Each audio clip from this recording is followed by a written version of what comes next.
National Football League has become a national disgrace, starting at the top with who calls the shots and has perpetually refused to stop players from disrespecting our flag and country.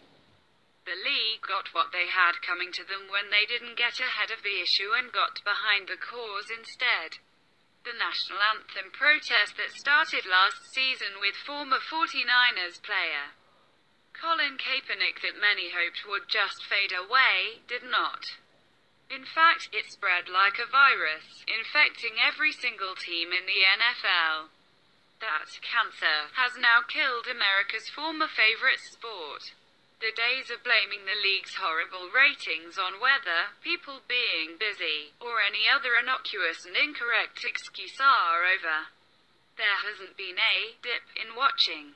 It's been a full-on boycott and major blow to the sport, which executives continue to ignore.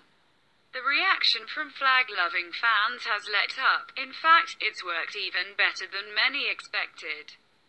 Now that the season is just about over, the NFL is not only admitting that they are stunned by the record-low ratings, but proving that league is decimated with a shocking move they just made that hasn't been done in a decade.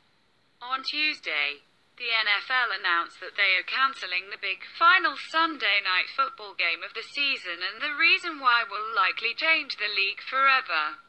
CNN reports. Since the last Sunday night football game also happens to be the final game of the season, the NFL tries to schedule a game that will definitely have playoff implications for one or both of the teams playing.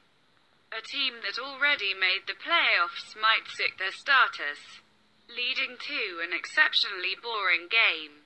This season, there were no such games that met the NFL's criteria on the final week's schedule.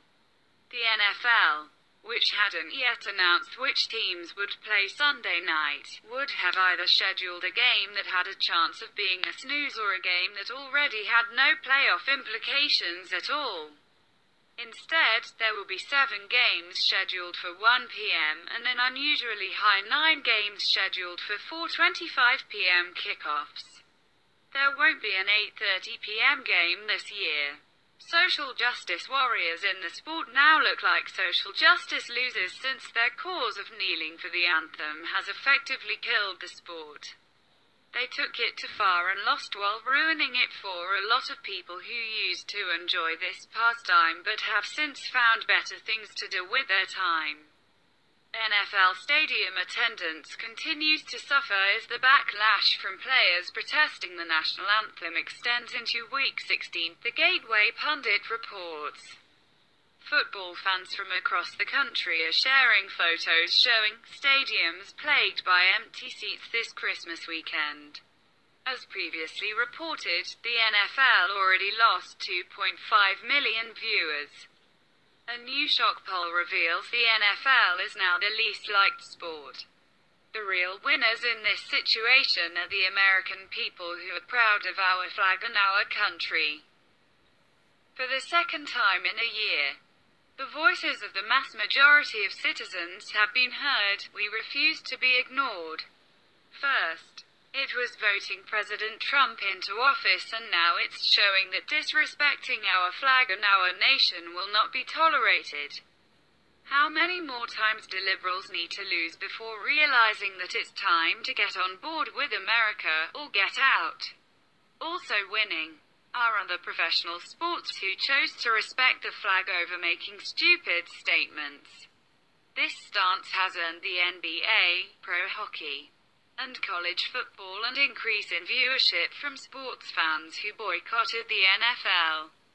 Since they're cancelling games and admitting that the league has lost a devastating amount of fans, perhaps the NFL should consider starting over next season with a new name.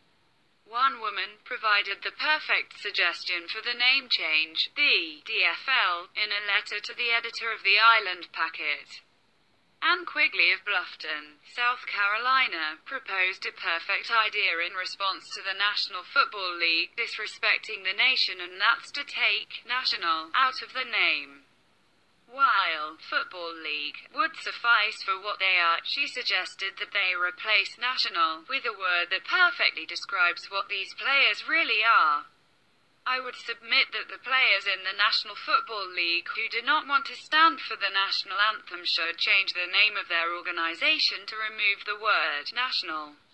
Quigley wrote, "Perhaps they could be the Disgruntled Football League." This woman is absolutely right that if these millionaire players want to continue to disrespect the nation that provides them an incredible living for playing a game, then they should change their name to accurately reflect their attitudes. It should actually go even further than that, in that anybody who hate America while taking advantage of our freedoms to make those statements should be fired from the public eye, since sending such a message is an abuse to their platform and actual privilege which they think they don't have.